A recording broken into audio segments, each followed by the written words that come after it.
E aí, terceirão, como é que vocês estão, meus queridos? Vamos juntos para mais uma videoaula. Época de corona, a gente tem que resguardar, né, a saúde. Então a gente vai fazer o que dá, vamos adaptando e vamos fazendo o EAD.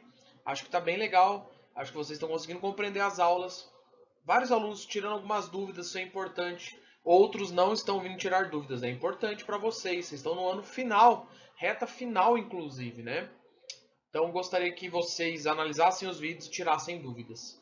Hoje a gente vai ver a frente 1, módulo 15, faltam 5 módulos para a gente fechar a apostila 1. E hoje a gente vai ver as invasões do Brasil colonial. Na aula passada a gente viu a estrutura do Brasil colonial. Hoje, como eu queria mostrar algumas fotos, botar algumas coisinhas para vocês, eu trouxe a aula assim, né, gravada. E outro dia eu fiz na lousa lá, não sei se vocês lembram. Bom, vamos lá, vamos começar a parar de enrolação. Ó, terceirão, frente 1, módulo 15, Profeitor Colégio Gênesis. Marca lá, ó, hashtag História S2, estudar na quarentena. Vocês não podem parar. O Enem, ele mudou a data um mês só, né? Praticamente vai ficar a mesma coisa. Então vocês têm que ter esse foco, beleza? Eu conto com vocês para ajudá-los também no que precisar. Vamos junto. Bom, na aula passada eu falei, né, um pouquinho sobre isso. Hoje a gente vai se aprofundar um pouco. A França ficou interessada no Brasil. Então, no início, o Brasil ninguém queria, né? Portugal fez vista grossa até 1534, e aí no Brasil pré-colonial. E aí, depois que começa a fazer algumas explorações, começam os interesses no Brasil. A França foi uma das que cresceu o olho no início, em 1555, fez uma expedição e montou no Rio de Janeiro uma base chamada de França Antártica. Ficou na região por 5 anos, tá? Sob a influência francesa, algumas partes do nosso litoral ganharam feitorias e fortes franceses. E o povo indígena fez uma aliança com os franceses, a famosa aliança da Confederação dos Tamoios, né?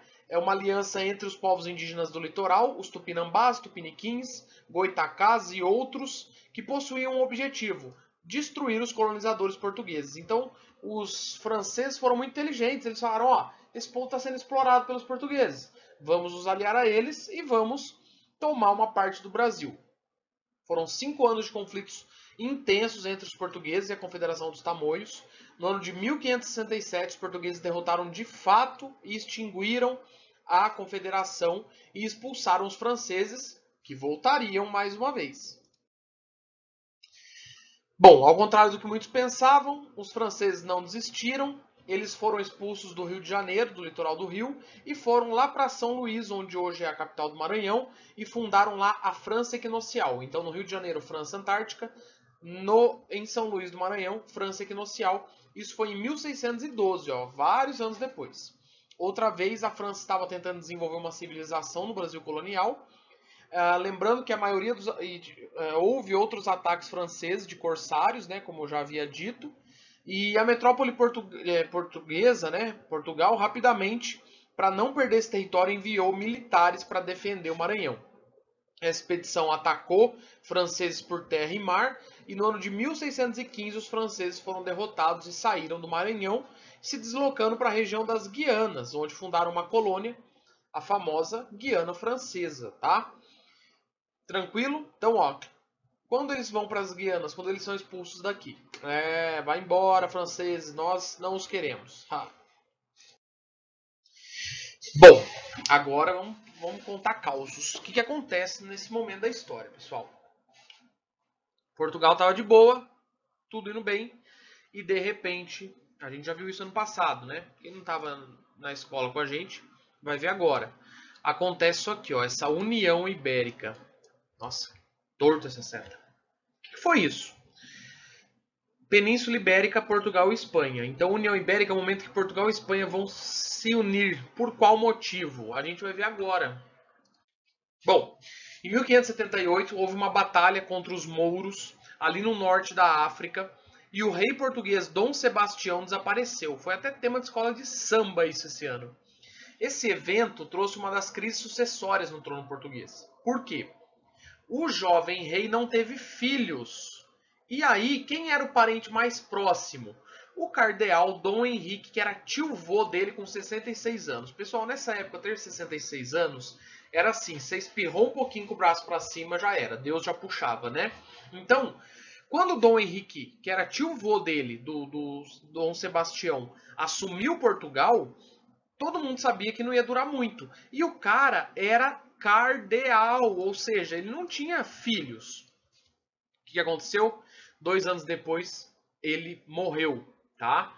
O Dom Henrique morre e imediatamente o rei Filipe II, que é o rei da Espanha, que é neto do falecido rei português Dom Manuel, ou seja, o primo mais próximo aí da linha sucessória, assumiu a vaga. Para alcançar o poder, além de se valer do fator parental, o monarca chegou a ameaçar os portugueses com seus exércitos. Com isso, nós temos uma centralização de dois governos, Espanha e Portugal, sob o mesmo domínio. 1580 a 1640, um período longo da história, 60 anos de União Ibérica. Beleza? Vamos seguir. Professor, o que eu tenho a ver com isso? O que muda? A gente já vai ver. Vamos lembrar o que está acontecendo no Brasil? Açúcar, falei disso com vocês na aula passada, na lousa ali. Nesse momento o Brasil vivia o ápice da cana-de-açúcar, estava subindo cada vez mais a produção de cana. Nas grandes fazendas lá de monocultura, o sistema de plantation é a mão de obra escrava que a gente já viu. Quis trazer algumas gravuras para vocês, tá? Engenho era o nome dado a essa fazenda. É ali que eles faziam, habitavam, né? Aqui a Casa Grande, a senzala ao lado, ó, Casa Grande. Vou apontar aqui para vocês, ó, vermelho, tá? Aqui ao lado a senzala, muito próximo, mas uma distância muito grande social entre os dois, né? E aqui era o engenho, é como se fosse um grande feudo produzindo açúcar. A maioria dos escravos que trabalhavam nessa produção, eles estavam sendo trazidos da África e ficando aqui na famosa senzala, não é? A taxa de mortalidade dos cativos durante a viagem da África já era de 10%, muito alta. Cada 10 cativos, um morria. E vinham barcos lotados, com 500, ou seja, 50 mortes, só nesse transporte, que era desumano, o tráfico negreiro. Professor, e aí? O que eu tenho a ver com isso? Vejam só, a União Ibérica aconteceu. E aí, nós temos uns caras vindo dar pitaco na produção de açúcar aqui. Uns caras que manjavam de açúcar, de produzir açúcar, estavam se especializando nisso. Os holandeses, que nós também podemos chamar de flamengos. Falei que a gente ia se aprofundar mais nisso na outra aula, lembra? Vejam só, eles emprestavam dinheiro para os senhores de engenho e dominavam compra, venda, refino do transporte, tudo para mandar açúcar para a Europa. Ou seja, os holandeses estavam ganhando muita grana com o nosso açúcar. Como Espanha e Portugal se unificaram, todos os inimigos da Espanha passaram a ser inimigos de Portugal e os holandeses eram inimigos da Espanha. Os holandeses então ficaram proibidos de parar seus navios aqui, não podiam mais negociar com os senhores de engenho do Nordeste e foram ameaçados de perder sua renda. Qual a solução do governo holandês? Já que eu não posso negociar honestamente, não posso negociar com diplomacia, eu vou me apossar das zonas produtoras da América. Eu vou invadir o Nordeste brasileiro. Sim, os holandeses, os flamengos, invadiram o Nordeste brasileiro. Loucura total.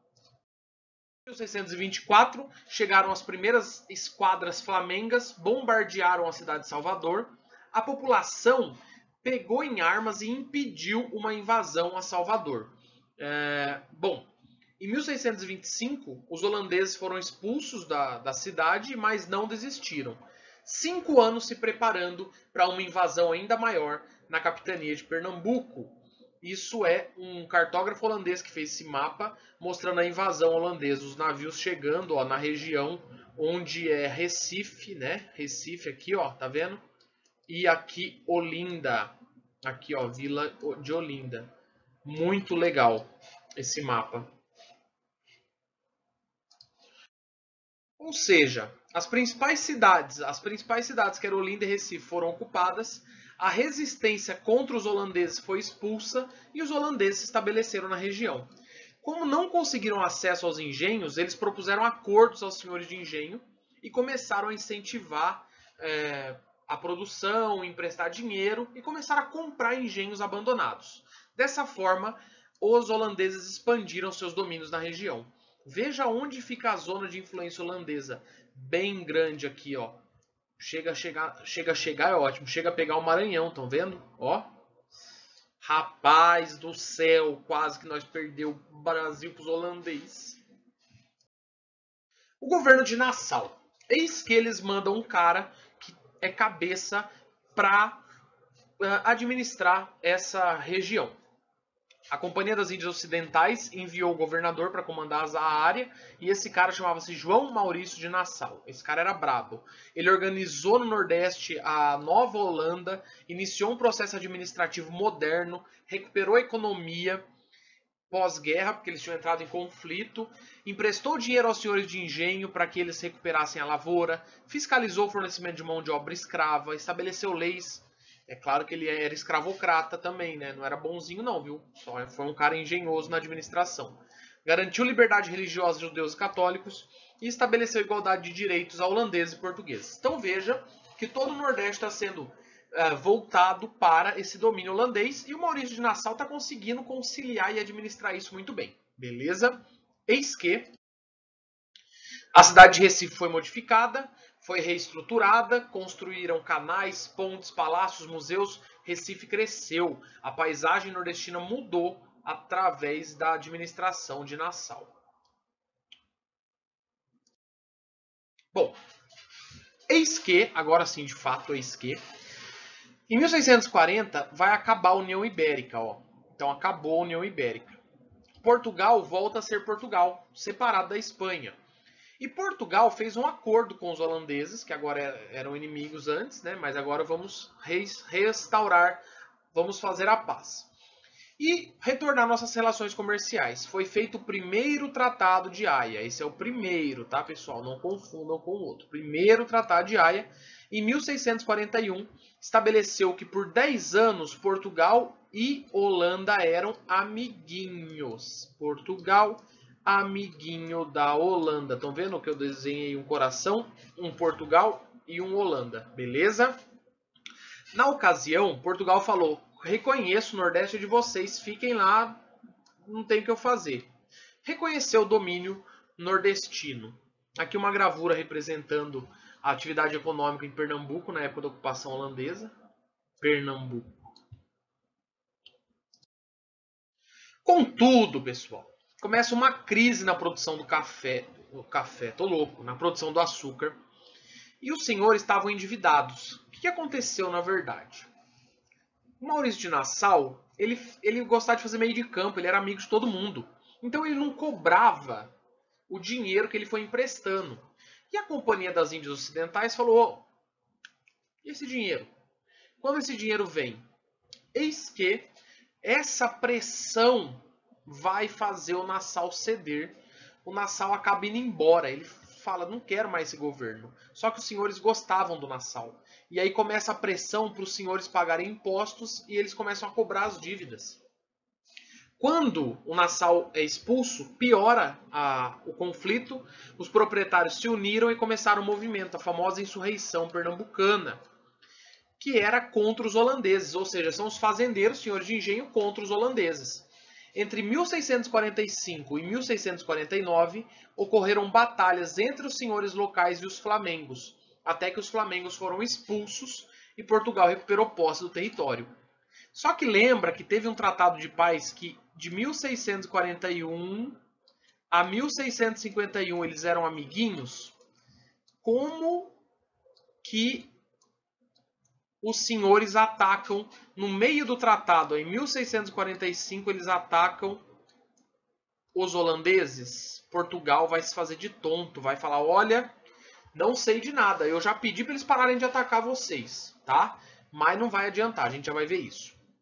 Essa é a famosa Batalha de Guararapes, uma das mais importantes entre holandeses e portugueses, que fez aí uma das batalhas que fez a expulsão dos holandeses se efetivar. Vamos lá.